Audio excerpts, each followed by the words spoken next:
So hey guys, welcome to our YouTube channel Chem Zone. कैसे हैं आप सभी? सो प्रीवियस लेक्चर में we were studying about name reactions, जिनमें हमने एल्डोल, कैनिजारो, इन नेम रिएक्शंस को काफी अच्छे से पढ़ लिया था। आज नेक्स्ट नेम रिएक्शन की ओर अपन आगे बढ़ते हैं और उसका नाम क्या है? हेलोफोम। अच्छा, तो जो नेक्स्ट नेम रिएक्शन है उसका नाम क्या है? हेलोफोम। Haloform reaction. अच्छा, अभी तक हमने एल्डोल, कैनिजारो इनके बारे में जाना। अच्छा, हमने क्या किया अभी तक? हमने किसी भी नेम रिएक्शन को पढ़ने का तरीका क्या होता है कि सबसे पहले हम उसके सबस्ट्रेट के बारे में जानने की कोशिश करते हैं, फिर हमें रिएजेंट के बारे में पता होना चाहिए, फिर हमें पता होना चाहिए प्रोडक्ट जो है वो। तो उसके लिए हमें क्या है? रिक्वायर्ड मैकेनिज्म का पता होना चाहिए। सेम यही बातें यहाँ पे भी हमें पता होनी चाहिए हेलोफोम के लिए कि इसका सबस्ट्रेट क्या होगा, इसका रिएजेंट क्या होगा, इसका प्रोडक्ट कैसे बनेगा, जो भी प्रोडक्ट बनेगा वो इसका कैसे बनेगा। कैनिजारो में भी हमने यही किया था, एल्डोल में भी हमने वही किया था। अच्छा, मैं इसको आपको रिलेट कर करके जाऊंगा किससे? एल्डोल से, कैनिजारो से, क्योंकि सेम वही बातें यहाँ भी हमें देखने को मिलेगी। वही कार्बोलिन हमें देखने को मिलेगा, वही अल्फा वाली बातें हमें जानने को मिलेंगी। अच्छा, सबसे पहले हम जानने की कोशिश करते हैं, जानते हैं कि सबस्ट्रेट क्या है हेलोफोम का। अच्छा, जो सबस्ट्रेट होगा वो क्या होगा हेलोफोम का? जो सबस्ट्रेट होगा वो होगा अल्फा मिथाइल कार्बोनिल। सबस्ट्रेट क्या होगा? Alpha methyl carbonyl. ठीक है। रिएजेंट क्या होगा? तो जो रिएजेंट है, एल्डोल में हमने क्या देखा था? Alpha hydrogen containing carbonyl. यहां पे क्या है? Alpha methyl carbonyl. There is a difference between saying alpha methyl and alpha hydrogen containing. क्यों? क्योंकि अल्फा हाइड्रोजन का होना, अल्फा मिथाइल का होना, अगर अल्फा मिथाइल है तो वहां पे अल्फा हाइड्रोजन्स भी हमें देखने को मिलेंगे, लेकिन अगर वहां पे अल्फा हाइड्रोजन है वहां पे क्या हमें अल्फा मिथाइल देखने को मिलेगा? ऐसा क्या जरूरी है? नहीं। तो ये मैं आपको एग्जांपल से थोड़ा डिफरेंशिएट करना सिखाऊंगा कि कहां पे एल्डोल हमें देखने को मिलेगी और कहां पे हमें हेलोफोम देखने को मिलेगी। अच्छा, ठीक है। रिएजेंट क्या होगा? रिएजेंट जो है वो क्या होगा? Base plus X2। अच्छा, ठीक है, हम जानने की कोशिश करेंगे। और प्रोडक्ट क्या होगा?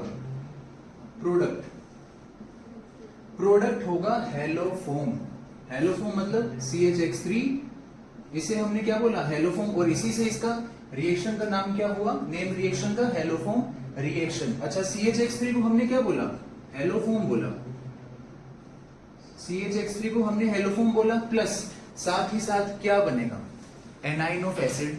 जस्ट लाइक कैनिजारो, वहां भी क्या बना था? Alcohol plus anion of acid. यहां भी क्या बनेगा? Haloform plus anion of acid. तो यहां से हम इसको और कैनिजारो को थोड़ा रिलेट कर करके चलेंगे, क्योंकि प्रोडक्ट में हमें सिमिलरिटीज देखने को मिल रही है। और वो सिमिलरिटी क्या है? A9 of acid. डिफरेंशिएशन क्या है? पहली बार हमने क्या बात जानी है कि कोई हेलोफोम जैसी भी कोई चीज होती है। अच्छा, हेलोफोम हम बनाएंगे तो कैसे बनेगी वो, उसकी मैकेनिज्म हम भी देखने की कोशिश करेंगे, आगे देखेंगे। तो haloform plus anion of acid, anion of acid. अच्छा, मैंने बेस प्लस X2 लिया, तो बेस प्लस X2 में क्या क्या हो सकता है? बेस प्लस X2 में हम रिएजेंट में क्या क्या यूज कर सकते हैं वो मैं आपको बताता हूं। देखिए, बेस प्लस X2 में हम प्रोडक्ट क्या होगा? Haloform plus anion of acid. Base plus X2 में देखिए, सबसे पहले हम क्या यूज कर सकते हैं? बेस को NaOH। अच्छा, मैं यहां क्या लिख सकता हूं? NaOH plus X2। इसको मैं क्या लिख सकता हूं? NaOX। इसको मैं क्या लिख सकता हूं? NaOX। और इसको मैं यह भी तो लिख सकता हूं OX माइनस, क्योंकि Na plus plus OX minus. अच्छा, ठीक है। और मैं क्या क्या यूज कर सकता हूं रिएजेंट्स हेलोफोम में? देखिए, प्रोडक्ट बनाना बहुत आसान है। वन स्टेप मैकेनिज्म है, एक ही लाइन हमें याद रखनी है प्रोडक्ट बनाने के लिए। सबस्ट्रेट जानने के लिए भी, मतलब सबस्ट्रेट को पहचानने के लिए भी हमें कुछ नहीं करना, हमें अल्फा मिथाइल कार्बोनिल तो देखना है। हमें जो कंफ्यूजन होगा वो बेस प्लस X2 में होगा, क्योंकि यहाँ पे NaOH प्लस X2 हर बार हमें दिया हो ऐसा जरूरी नहीं है। हमें यहाँ पे कोई और रिएजेंट भी यूज कर करके दे सकता है जिसमें हमें कंफ्यूजन होगा, हमें लगेगा कि ये कौन सी नेम रिएक्शन है। और उसमें कंफ्यूजन वाला पहला पॉइंट आता है ब्लीचिंग पाउडर। ब्लीचिंग पाउडर को भी हम एज ए रिएजेंट यूज करते हैं किसके अंदर, हेलोफोम के अंदर। अच्छा, ब्लीचिंग पाउडर मतलब CaOCl2। अच्छा, अब आप बोलोगे कि ये बना कैसे सर, ब्लीचिंग पाउडर कैसे बना होगा, ब्लीचिंग पाउडर बना बेस प्लस X2 से ही, मतलब CaOH का होल ट्वाइस प्लस Cl2 से। अगर हमें ये दिया होता तब तो हम बता सकते थे कि क्या होगी, हेलोफोम होगी। अगर हमें ब्लीचिंग पाउडर दिया होता तो क्या हम बता पाते, नहीं बता पाते, हमें क्या होती, कंफ्यूजन होती। हम इसको भी यूज कर सकते हैं। एक और रिएजेंट है और वो क्या है, I2 प्लस Na2CO3। अच्छा, वो क्या है, I2 प्लस Na2CO3। ये भी क्या है, रिएजेंट की तरह यूज होगा कहां पे, यहां पे। तो मैंने आपको सबसे पहले सबस्ट्रेट बताया, मैंने आपको रिएजेंट्स बताया, मैंने आपको प्रोडक्ट बताया। अच्छा, प्रोडक्ट बना कैसे, एल्डोल में कैनिजारो में हम क्या कर रहे थे, मैकेनिज्म पढ़ रहे थे। सेम वही बातें हम यहाँ पे भी जानेंगे कि इसकी मैकेनिज्म क्या होगी प्रोडक्ट बनने की। तो आगे हम क्या जानेंगे, इसकी मैकेनिज्म कि हेलोफॉर्म कैसे बना, एनाइन ऑफ एसिड कैसे बना, ये सारी बातें हम जानेंगे।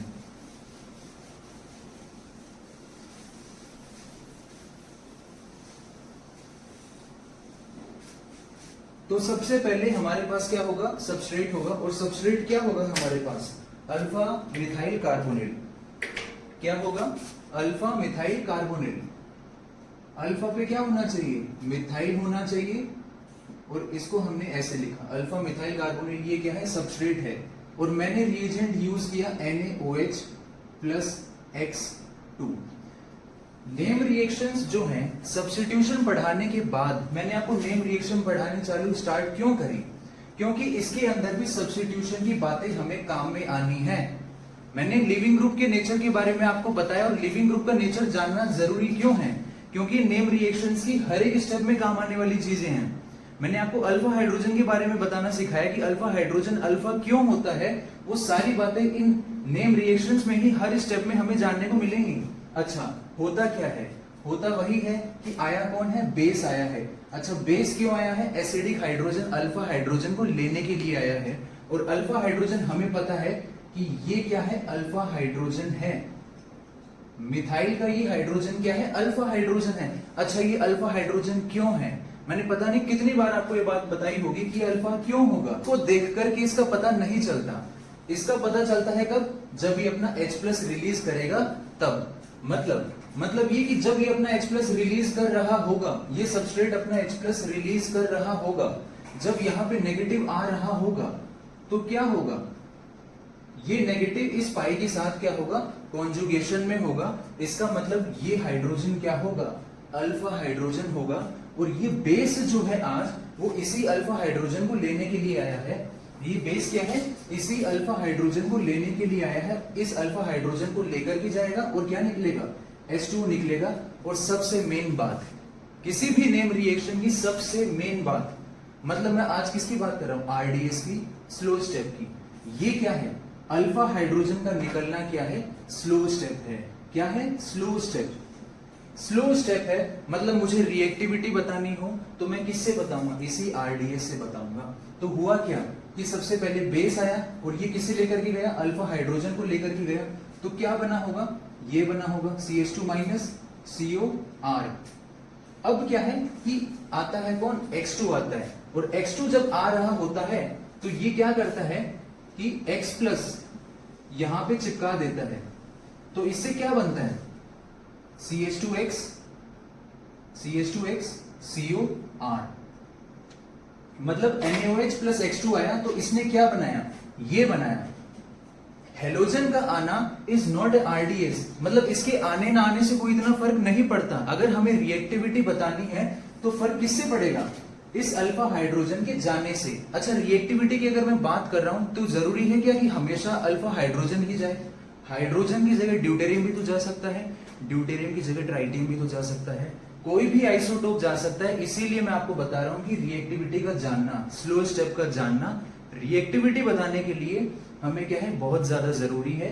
कौन आ रहा है इससे फर्क नहीं पड़ रहा, जिंदगी में आपसे कौन जा रहा है इससे फर्क पड़ता है, और जा कौन रहा है, ये अल्फा हाइड्रोजन, फर्क इससे पड़ता है।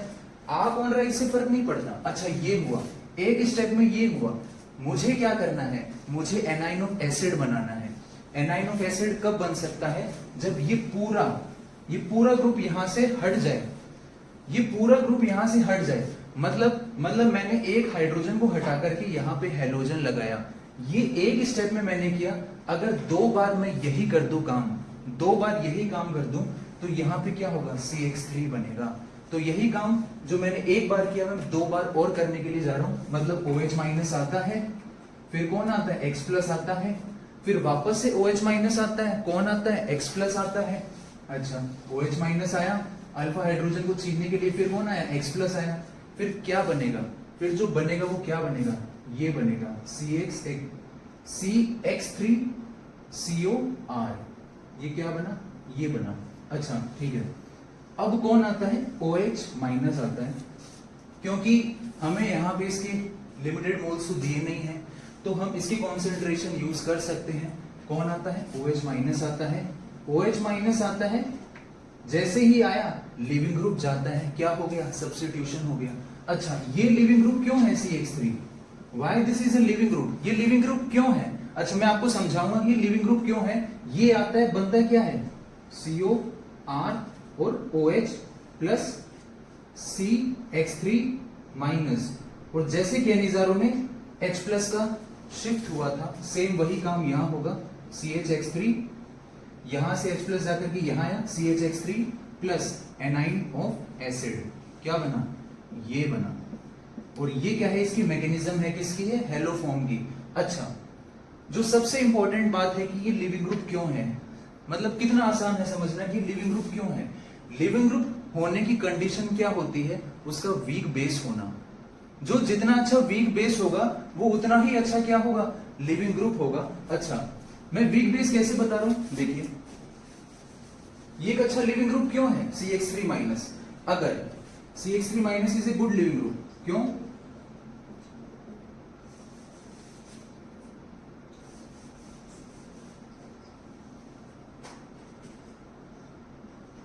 क्योंकि ये क्या है, कॉन्जुगेट, ये क्या है, कॉन्जुगेट बेस है, और ये किसी ना किसी एसिड से बना होगा। अगर मैं ये प्रूव कर दूं कि वो एसिड क्या है, स्ट्रॉन्ग एसिड है, तो ये क्या होगा, वीक कॉन्जुगेट बेस होगा, और वीक कॉन्जुगेट बेस क्या होगा, हमारा एक अच्छा लिविंग ग्रुप होगा। मतलब CH3 क्या है, लीव कर करके जाना चाहिए। तो मुझे प्रूव क्या करना है कि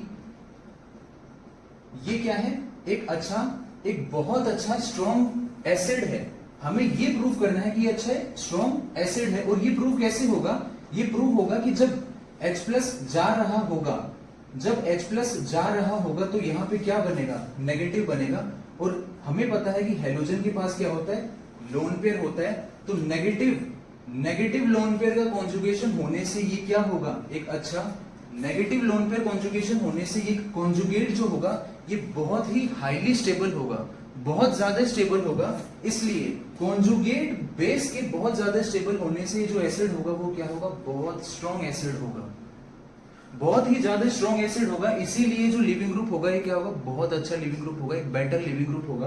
तो मुझे जो बात समझानी थी कि एक अच्छा लिविंग ग्रुप क्यों है, वो मैंने आपको समझा दी।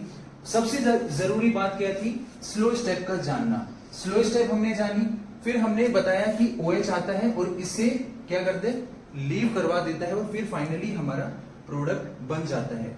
ये हमने क्या है, प्रूव कर दिया। अच्छा, अब हम क्या करते हैं, थोड़े बहुत क्वेश्चंस करते हैं इससे रिलेटेड।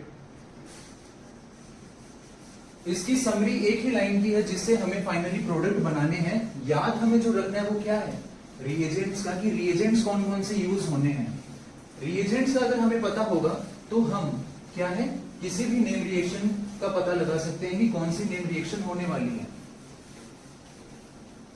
अच्छा, हमें रिएक्टिविटी ऑर्डर बताना है। हमें क्या बताना है, रिएक्टिविटी ऑर्डर किसके लिए, फॉर हेलोफॉर्म रिएक्शन। किसके लिए, फॉर हेलोफॉर्म रिएक्शन। किसके लिए, हेलोफॉर्म के लिए रिएक्टिविटी ऑर्डर बताना है।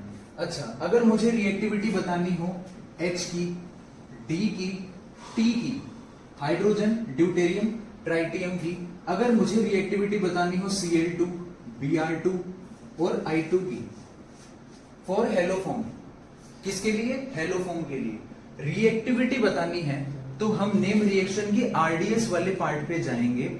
रिएक्शन के आरडीएस वाले पार्ट पे जाएंगे और हमने वहां देखा था कि जब H+ जा रहा था, H+ जब रिलीज हो रहा था, OH- जब H+ को लेने के लिए आया था, वो क्या था, एक स्लो स्टेप थी। हमें पता है कि वहां क्या हो रहा था, CH बॉन्ड ब्रेक हो रहा था।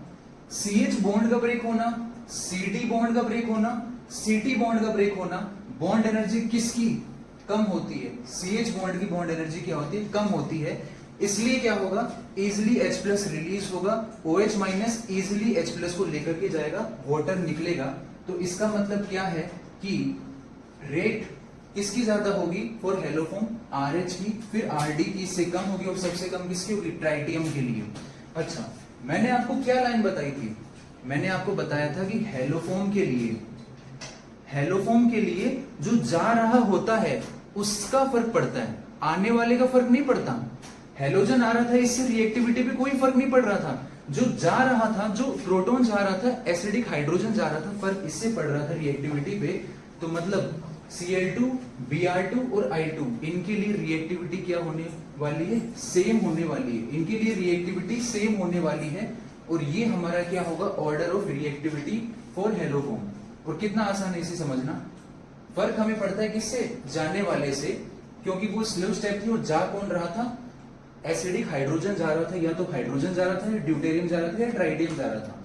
तो ये कितना आसान है। अब जो ट्रिक मुझे आपको समझानी है हेलोफॉर्म के क्वेश्चन करने के लिए, ट्रिक क्या है, देखिए मैंने आपको मैकेनिज्म समझाई, क्या आप इस मैकेनिज्म को याद रखने वाले हैं। जब आपके मन में कभी क्वेश्चंस आएंगे, जब आपको कभी कोई बोलेगा कि हेलोफॉर्म के प्रोडक्ट बनाने हैं, तो क्या आपको मैकेनिज्म याद आएगी, नहीं याद आएगी। आपको एक वो लाइन याद आएगी जिससे उसका प्रोडक्ट बनने वाला होगा, और वो लाइन मैं आपको बताने वाला हूं। और वो लाइन क्या है, कैनिजारो में मैंने आपको बताया था कि कौन एल्कोहल बनेगा और कौन एनाइन ऑफ एसिड बनेगा। सेम वही बात, सेम वही ट्रिक, वन लाइन ट्रिक मैं किसके लिए बताने जा रहा हूं, हेलोफॉर्म के लिए बताने जा रहा हूं। और हमारा जो सबस्ट्रेट होगा हेलोफॉर्म के लिए वो कौन होगा, सबस्ट्रेट हमें पता है अल्फा मिथाइल कार्बोनिल, सेम यही ले लेते हैं, अल्फा मिथाइल कार्बोनिल। अच्छा, और हमारा रिएजेंट क्या होगा, NaOH+X2। अब हमें क्या करना है, जो मिथाइल ग्रुप होता है ना, मिथाइल ग्रुप का होना क्या है, बहुत ज्यादा जरूरी होता है। जो मिथाइल ग्रुप होता है इसका तो हमें क्या करना है, हेलोफॉर्म बनाना है। मतलब इसको तो हम CHX3 बनाएंगे, और बाकी जो रिमेनिंग पार्ट हमारे पास होगा ना, जो रिमेनिंग पार्ट होगा इसका हम एनाइन ऑफ एसिड बनाएंगे, मतलब RCOO-। इसका हमने क्या बनाया, एनाइन ऑफ एसिड बनाया। कितना आसान है इसे समझना। सबसे पहले हमें फाइंड आउट करना होगा कि मिथाइल ग्रुप को हमें ढूंढना होगा। जैसे ही हम मिथाइल ग्रुप को फाइंड आउट कर लेंगे, इसका हम हेलोफॉर्म बना देंगे, और फिर हम बाकी रिमेनिंग पार्ट का हम क्या कर देंगे, एनाइन ऑफ एसिड बना देंगे। सो नेक्स्ट एग्जांपल हम करते हैं। जो नेक्स्ट एग्जांपल होने वाला है वो क्या होने वाला है। अच्छा, ये एग्जांपल तो हमने मैकेनिज्म के थ्रू जाना था कि इसका प्रोडक्ट हम कैसे बनाएंगे। जो नेक्स्ट एग्जांपल है उसकी तरफ हम चलते हैं। नेक्स्ट एग्जांपल, सेकंड एग्जांपल क्या है, CH3COR, और हमें क्या दिया है, सेम वही रिएजेंट दिया है। हमें क्या ढूंढना है हेलोफॉर्म के लिए, हमें मिथाइल ग्रुप को ढूंढना है। अल्फा पे मिथाइल ग्रुप होना चाहिए, उसका हम क्या बनाएंगे, हेलोफॉर्म बनाएंगे, मतलब CHX3। और बाकी पार्ट का हम क्या बनाएंगे। अच्छा, मैं इसको डिफरेंशिएट करता हूं, आज R की जगह में कोई फिनाइल ग्रुप ले लेता हूं। मैंने यहाँ क्या लिया, फिनाइल ग्रुप लिया। अब इस वाले पार्ट का हम क्या करेंगे, ऑक्सीडेशन करवाएंगे। इस वाले पार्ट का हम ऑक्सीडेशन करवाएंगे, और ऑक्सीडेशन करवाने के लिए हम क्या करेंगे, इसका एसिड बना देंगे। और इसका एसिड कैसे बनेगा, ऐसे बनेगा। कितना आसान है समझना। अच्छा चलिए, दूसरा एग्जांपल मैं आपको लेकर के चलता हूं। मैंने रिएजेंट ये यूज कर लिया। अब मैं क्या करता हूं कि सबस्ट्रेट सेम रख करके रिएजेंट बदल देता हूं। अच्छा, रिएजेंट क्या है, CH3CO, वही R। अब मैं क्या यूज कर रहा हूं, मैं यूज कर रहा हूं CaOH का होल ट्वाइस प्लस Cl2, ताकि आपको याद रहे कि ये भी क्या है, रिएजेंट है किसका, हेलोफॉर्म का। तो मैंने इस रिएजेंट को यूज किया। अब मैं प्रोडक्ट बनाऊंगा तो कैसे बनाऊंगा, ये आपके लिए क्या होने वाला है, होमवर्क होने वाला है। आप थोड़ा इसको फाइंड आउट करना कि इसका प्रोडक्ट कैसे बनेगा। मैं आपको एक बात बता देना चाहता हूं कि यहाँ पे अगर मैं कोई आयन लिख रहा हूं ना, Na+, तो उससे उसका फर्क पड़ता है। उससे क्या पड़ने वाला है, फर्क पड़ने वाला है, क्योंकि ये क्या है, +1 ऑक्सीडेशन स्टेट वाला है। आज मैंने कैल्शियम को यूज किया है, Ca2+ होता है वो, वो क्या होता है Ca2+। चलिए मैं ही आपको बता देता हूँ इसका प्रोडक्ट क्या होने वाला है। तो सबसे पहले मैं क्या करूंगा, इसका हेलोफॉर्म बनाऊंगा मिथाइल का, और साथ ही साथ इसका क्या बनाऊंगा, एनाइन ऑफ एसिड बनाऊंगा। अच्छा, एनाइन ऑफ एसिड बनाने के लिए मैं क्या करूंगा, बाकी जो रिमेनिंग पार्ट होगा इसका क्या करूंगा, एनाइन ऑफ एसिड बनाऊंगा। तो एनाइन ऑफ एसिड बनाने के लिए मैं RCOO-, अच्छा इसको मैं कैल्शियम से जोड़ देता हूं, और ये O और ये CO और ये R। कितना आसान है समझना, कितना आसान है समझना। यहाँ +1 था, यहाँ +2 है, तो मैं इसको 2 बॉन्ड से जोड़ दूंगा, सेम वही लिख दूंगा, ऑक्सीडेशन हो गया, एनाइन ऑफ एसिड बन गया है। अच्छा चलिए मैंने ये यूज कर लिया। एक मैं यूज कर लेता हूं रिएजेंट I2+ Na2CO3, क्योंकि ये भी क्या होने वाला है, इसका रिएजेंट होने वाला है। देखिए NaOH+ H2 को यूज करना, CaOH+ H2 को यूज करना, I2+ Na2CO3 इनको यूज करना। There is a difference between using these reagents. ये इससे क्यों अलग है, ये इससे क्यों अलग है, ये तीनों आपस में क्यों अलग है। अपन ने ऐसे थोड़ी यूज कर लिया इनको, इनका कोई ना कोई प्रैक्टिकल सिग्निफिकेंस होगा, इसका कोई ना कोई प्रैक्टिकल सिग्निफिकेंस होगा, तभी मैंने इसको यूज किया है। तो ये सारी बातें जो है ना, प्रैक्टिकल नॉलेज लेना, लेबोरेटरीज की बातें करना, ये आपके बस की नहीं है समझना। आपके एग्जाम में ये क्वेश्चंस आएंगे और आपको डायरेक्ट क्या करना है, टिक करने हैं। समझाने को मैं आपको समझा सकता हूं कि मैंने आपको ये क्यों यूज किया है, +2 को यूज किया, लेकिन इसका कोई मतलब नहीं है, क्योंकि हमें हेलोफॉर्म पढ़नी है, हमें नीट जेईई के लिए पढ़ना है, और उसके लिए हमें केवल यही चीजें आनी चाहिए। प्रैक्टिकल सिग्निफिकेंस जानने के लिए हम थोड़ा लैब की तरफ अगर बढ़ेंगे तो उसके बारे में कभी आपको बाद में बताऊंगा। अगर I2+ Na2CO3 यूज किया, अच्छा मैंने X यूज कर रखा है, आज मैंने Cl2 यूज किया था, तो मैं यहाँ पे CHCl3 यूज कर लेता हूँ, CHCl3। अच्छा अब इसका क्या करता हूँ, मिथाइल का क्या करता हूँ, हेलोफॉर्म बनाता हूँ, CHI3 बनाता हूँ, CHI3 बना लेता हूँ। अच्छा और बाकी वाले पार्ट का क्या कर देता हूँ, मैं ऑक्सीडेशन करवा देता हूँ, RCOO-, बस हो गया। एग्जाम्पल्स हो गए, कितना आसान है समझना। अच्छा थोड़ा मैंने आपको सबसे पहले इलेक्ट्रोफिलिक एडिशन रिएक्शन के बारे में आपको पढ़ाया, मैंने आपको सब्स्टिट्यूशन पढ़ाया, सब्स्टिट्यूशन का यूज कहां पढ़ा वो मैंने आपको समझाया। थोड़ा एडिशन की तरफ भी पढ़ लेते हैं, थोड़ा एडिशन की तरफ भी आगे बढ़ लेते हैं। मैंने आपको उसको पढ़ाया, तो उसका कोई ना कोई सिग्निफिकेंस तो होगा, यूज होगा। मुझे बनाना तो लास्ट में प्रोडक्ट यही है, लेकिन क्या डायरेक्ट मैं इससे यही बना दूं, अगर मुझे इसके पहले वाले सबस्ट्रेट्स गिवन हो, क्योंकि ये बना, ये कोई ना कोई सीक्वेंशियल रिएक्शन से बना होगा, इससे पहले भी कुछ ना कुछ बना होगा, उसमें भी कुछ ना कुछ रिएक्शंस हुई होंगी, तभी जाकर के ये बना, और फिर हमारा हेलोफॉर्म का प्रोडक्ट बना। तो एडिशन का थोड़ा यूज करते हैं, थोड़ा ऑक्सीडेशन के वाले पार्ट की तरफ आगे बढ़ते हैं। तो मैं आपको थोड़ा आगे लेकर के चलता हूं।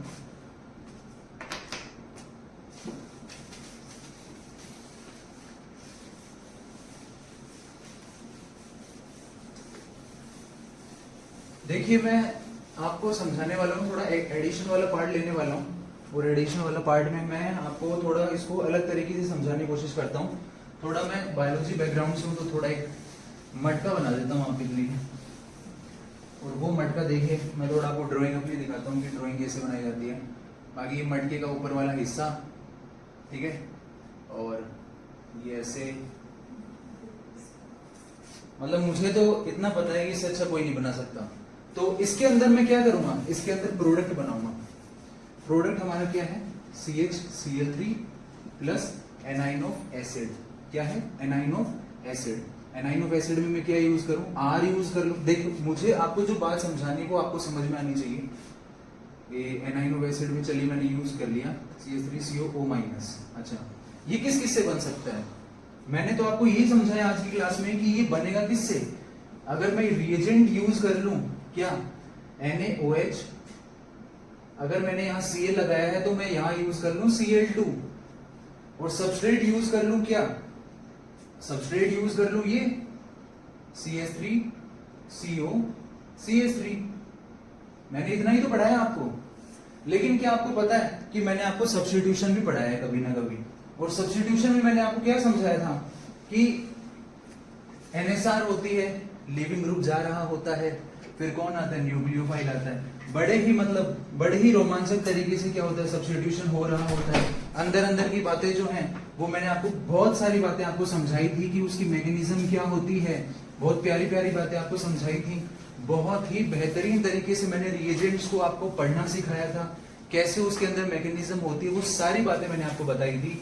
आज उसी का यूज होने वाला है, आज उसी का यूज होने वाला है। अगर मैं यहाँ पे सबस्ट्रेट यूज कर लूं, क्या अगर मैं यहाँ पे सबस्ट्रेट यूज कर लूं ये, क्योंकि आपको प्रॉब्लम होगी क्योंकि इससे ये कैसे बनेगा। अगर मैं सबस्ट्रेट यूज कर लूं ये मैंने पहला यूज किया, अगर मैं ये सबस्ट्रेट यूज कर लूं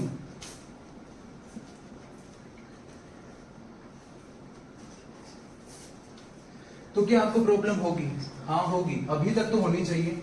अगर मैं ये सबस्ट्रेट यूज कर लूं CH3 CH3 और यहां पे क्या OH, क्या आपको प्रॉब्लम होगी? हाँ होगी। क्यों? क्योंकि मैं इसे कैसे बनाऊंगा? क्या ये कार्बोनिल है? नहीं है। तो मैं इसे हेलोफॉर्म के प्रोडक्ट कैसे बनाऊंगा? अच्छा चलिए मैं आपको समझाने की कोशिश करता हूं। मैंने आपको सब्स्टिट्यूशन पढ़ाया था, मैंने आपको बताया था कि कितने बेहतरीन तरीके से Cl जा रहा होगा, ये Cl जा रहा होगा और आने वाला न्यूक्लियोफाइल आ रहा होगा और वो न्यूक्लियोफाइल इसको क्या कर रहा होगा? सब्स्टिट्यूट कर रहा होगा। इस Cl के बदले कौन आ रहा होगा? OH आ रहा होगा। एंटी बॉन्डिंग में जब इलेक्ट्रॉन्स इसके जा रहे होंगे तो मतलब कैसे हो रहा होगा? ये NSR हुई होगी। क्या हुई होगी? NSR हुई होगी, सब्स्टिट्यूशन हो रहा होगा। दोनों Cl के बदले कौन आएगा? OH आएगा। अच्छा, दोनों Cl के बदले एक कार्बन पे 2H, हाईली अनस्टेबल। स्टेबिलिटी के लिए कौन निकलेगा? H2O निकलेगा। स्टेबिलिटी के लिए कौन निकलेगा? H2O निकलेगा। तो मैंने क्या किया? दोनों OH को हटाया और यहाँ पे क्या लगा दिया? Double bond O। क्या अब ये सबस्ट्रेट है? क्या ये अब ये फेवरेबल सबस्ट्रेट है हेलोफॉर्म के लिए? है, क्योंकि मैंने इसको और इसको लिखा है। क्या इन दोनों में डिफरेंस है? CH3CO CH3 CH3CO CH3, क्या इन दोनों में डिफरेंस है? बिल्कुल भी डिफरेंस नहीं है। तो इसका लिखना और इसका लिखना क्या एक ही बात है? नहीं, अलग अलग बात है। लेकिन हमें पहले इसके लिए यहाँ पे पहले गिवन होना चाहिए कि यहाँ पे सब्स्टिट्यूशन हो रहा होगा। जो काम 2 बार हुआ वही काम मैं क्या करवाऊंगा? 1 बार करवाऊंगा और ये बनाऊंगा। जो काम मैंने 2 बार करवाया वही काम मैं Cl के बदले OH लगाऊंगा और 1 बार NSR करवाऊंगा। मैंने क्या करा? 1 बार सब्स्टिट्यूशन करवाया, 1 बार मैंने सब्स्टिट्यूशन करवाया। अच्छा ठीक है, 2 डिग्री एल्कोहल बना, मैं इसको ऑक्सीडाइज करवाना चाहता हूं। कोई अपना ऑक्सीडेशन नहीं करवाना चाहता, करवाना चाहता है मैं करवाऊंगा। माइल्ड ऑक्सीडाइजिंग एजेंट यूज करूंगा। 2 डिग्री एल्कोहल से कीटोन बनाऊंगा। मैंने कीटोन बनाया, मैंने फेवरेबल सबस्ट्रेट बनाया। किसका? हेलोफॉर्म का। मैंने फेवरेबल सबस्ट्रेट बनाया हेलोफॉर्म का। फेवरेबल रिएजेंट्स हमारे पास है, प्रोडक्ट हमारा किसका बनेगा? हेलोफॉर्म का बनेगा। कितना आसान है इसे समझना। मतलब क्या हो रही होगी? सब्स्टिट्यूशन हो रहा होगा। 2 बार हुआ, 1 बार हुआ, मैंने इसको ऑक्सीडेशन करवाया। 2 डिग्री एल्कोहल से मैंने क्या बनाया? ये बनाया। और ये क्या है? फेवरेबल है, तो इससे मैंने ये किया। अच्छा, मैं क्या ये इससे बना सकता हूं? CH2X CO CH3 plus NaOH plus H2। मैंने इसको लिखा। अच्छा ठीक है, मैंने इसको लिखा और मैंने लिखा किसको? मैंने लिखा CHX2 CO CH3। इसको लिखा। मैंने क्या लिखा? CH3 CO CH3। सेम वही रिएजेंट्स। अच्छा, ये तो देखा देखा सा लग रहा है। ये तो मैकेनिज्म हमने पढ़ा था कि OH माइनस आता है, एसिडिक हाइड्रोजन को लेकर के जाता है, स्लो स्टेप होती है, जाने वाले का फर्क पड़ता है, आने वाले का फर्क नहीं पड़ता। जाने वाले का फर्क पड़ रहा होता है। जो पहली बार जा रहा होता है आपकी जिंदगी से, उसका बहुत ज्यादा आपकी लाइफ में फर्क पड़ेगा। तो जो प्रोटॉन पहली बार जा रहा है, जो एसिडिक प्रोटॉन होगा, जो मोस्ट एसिडिक प्रोटॉन होगा, वो जा रहा है, तो उसका फर्क डेफिनेटली आपकी जिंदगी में पड़ेगा। लेकिन आ कौन रहा है? हेलोजन आ रहा है। तो ये एक स्टेप हो चुकी है। मैकेनिज्म में मैंने आपको समझाया था कि 1 बार हो चुका है, 2 बार हो चुका है। कोई 2 बार आया, 1 बार कोई आया, कोई चला गया, दूसरी बार आया, दूसरी बार चला गया। तो ये क्या है? ये इससे ज्यादा ऑक्सीडाइज है, तो इसका तो होना ही है, इससे तो हेलोफॉर्म वाला प्रोडक्ट बनना ही है। इसकी तो बात ही क्या करें, तो सबसे हाईली एक्सपीरियंस्ड है, इससे तो ये प्रोडक्ट फाइनली बनना ही है।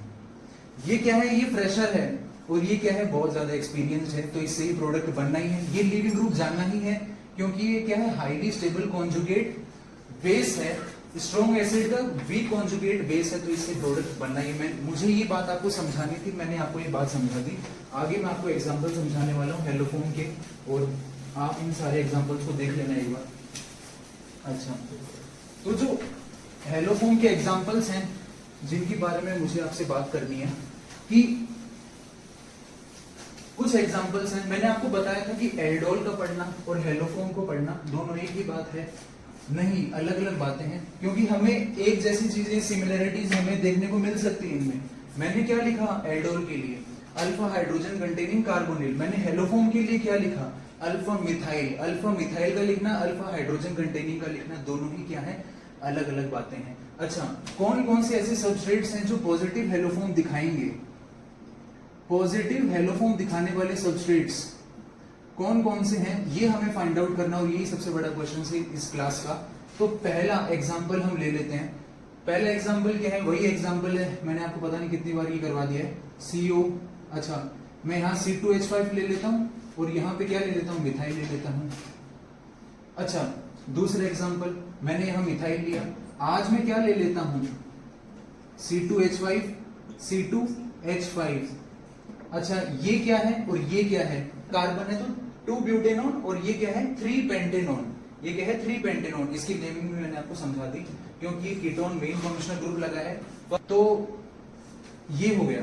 अच्छा, क्या ये करेगा, CH3 C Cl CH3, क्या ये करेगा, CH3 C OH CH3।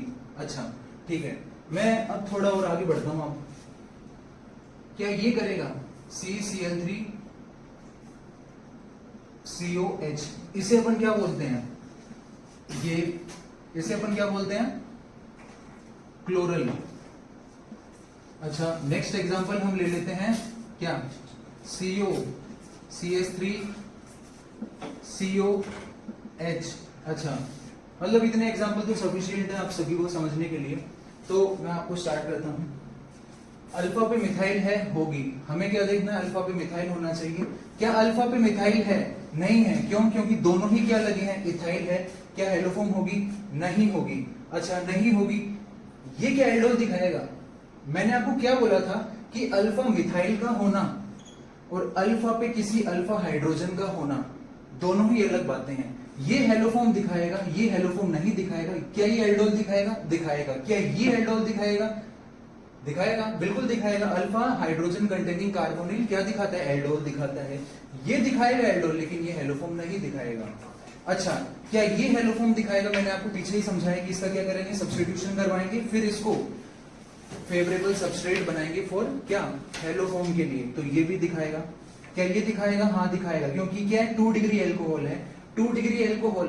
अच्छा, 2 डिग्री एल्कोहल की बात होगी, 2 डिग्री एल्कोहल है, इसका हम ऑक्सीडेशन करवाएंगे तो इससे क्या बनाएंगे, कीटोन बनाएंगे। क्या है, कार्बोनिल है, अल्फा पे क्या है, मिथाइल है, ये भी दिखाएगा। क्या ये दिखाएगा, क्या ये दिखाएगा, हाँ मैंने आपको बताया ये बात कि ना क्या होना चाहिए, अल्फा मिथाइल कार्बोनिल होना चाहिए, हाँ दिखाएगा ये। क्या ये दिखाएगा, पायरुवेल्डिहाइड बोलते हैं, नहीं दिखाएगा। ये आपका होमवर्क है।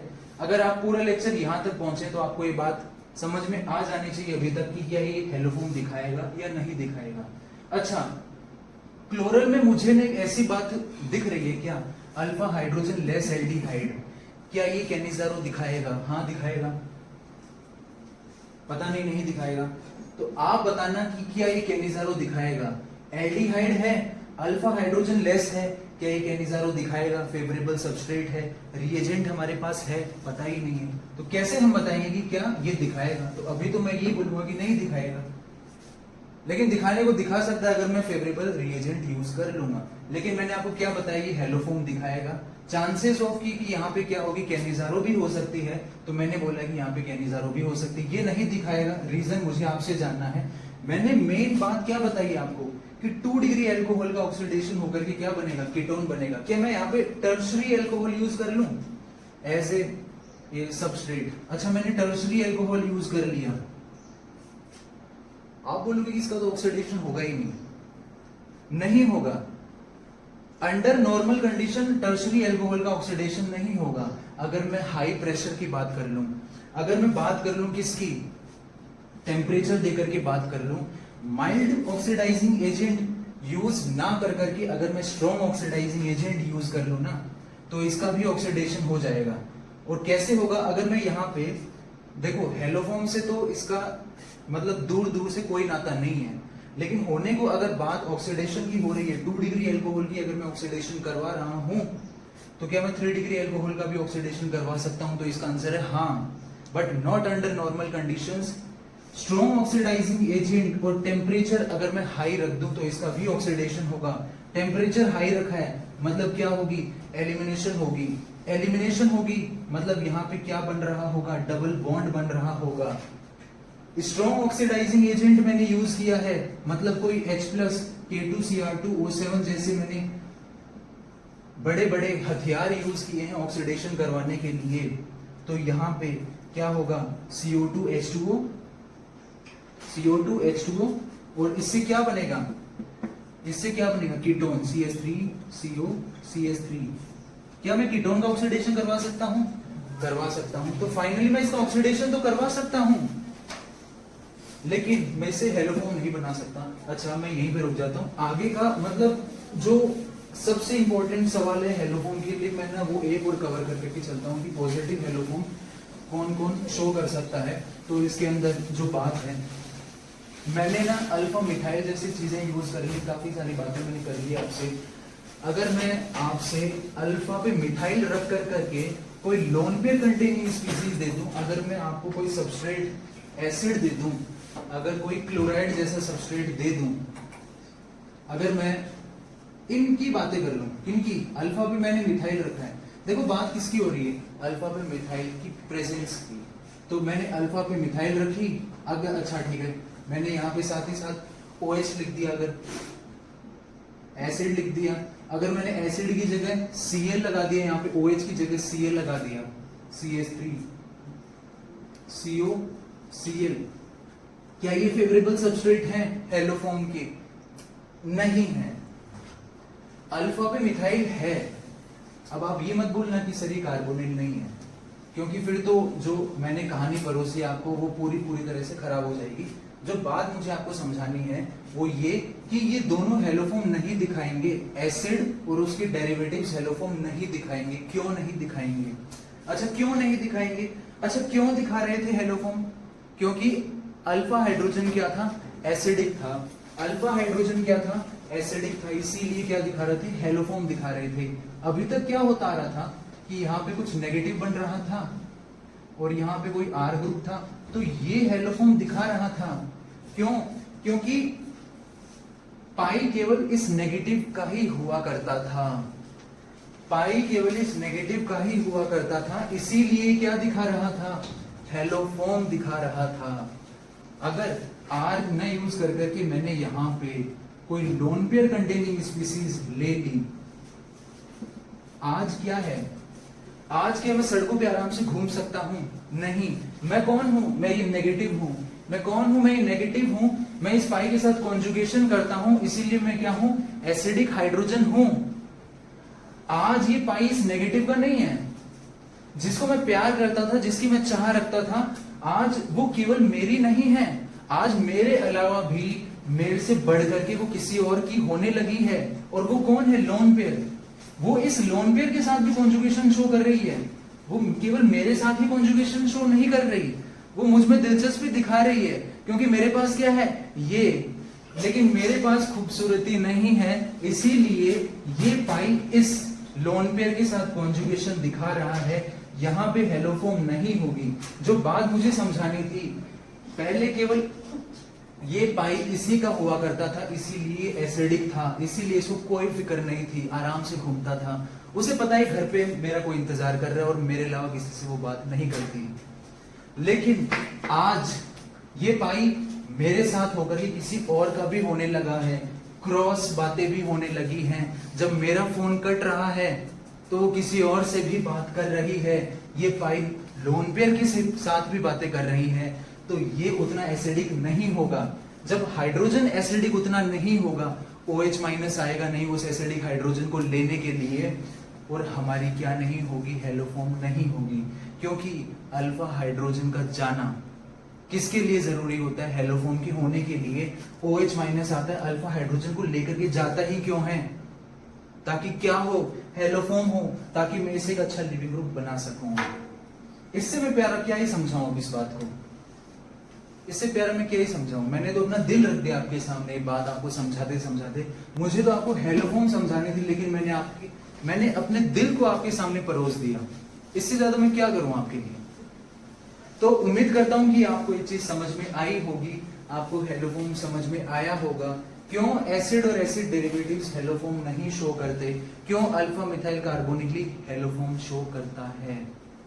कितनी प्यारी बात है और कितने बेहतरीन तरीके से मैंने अपनी पूरी कोशिश की है आपको ये समझाने के लिए। मैं आज इस हेलोफॉर्म को सोच रहा हूँ कि यहीं तक आपको करवाऊं, क्योंकि मैंने जो रिक्वायर्ड बातें थी ना सारी, जो हेलोफॉर्म किसी भी नेम रिएक्शन को पढ़ने के लिए सबस्ट्रेट के बारे में जानना, रिएजेंट के बारे में जानना, प्रोडक्ट कैसे बना वो समझाना, वो जो सारी बातें थी ना वो मैंने आपको समझाई।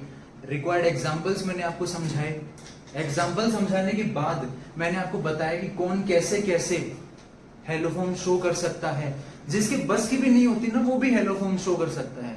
अगर मेरे बस की नहीं है कि मैं वो काम नहीं कर सकता, अगर मेरी जिंदगी में कोई होगी जो मुझे पुश करेगी वो काम करने के लिए, तो वो डेफिनेटली मैं काम कर पाऊंगा। इसकी जिंदगी में पाई बॉन्ड था, इसकी जिंदगी में जब इसके अलावा कोई दूसरा और आया तो इसने इसका काम बिगाड़ा, हेलोफॉर्म नहीं दिखा पाया। तो कितना आसान है समझना, मैंने आपको एग्जांपल समझाए, मैंने आपको सारी रिक्वायर्ड बातें आपको समझाई, मैंने पूरी कोशिश की आपको समझाने के लिए। तो अभी तक हमने क्या है, एल्डोल पढ़ी, अभी तक हमने केनिज़ारो पढ़ी, आज हमने हेलोफॉर्म पढ़ी। आज के लेक्चर के लिए बस इतना ही। अगर आपको ये लेक्चर समझ में आया हो, अगर आपको पसंद आया हो, तो do like, subscribe the channel and follow. Thank you.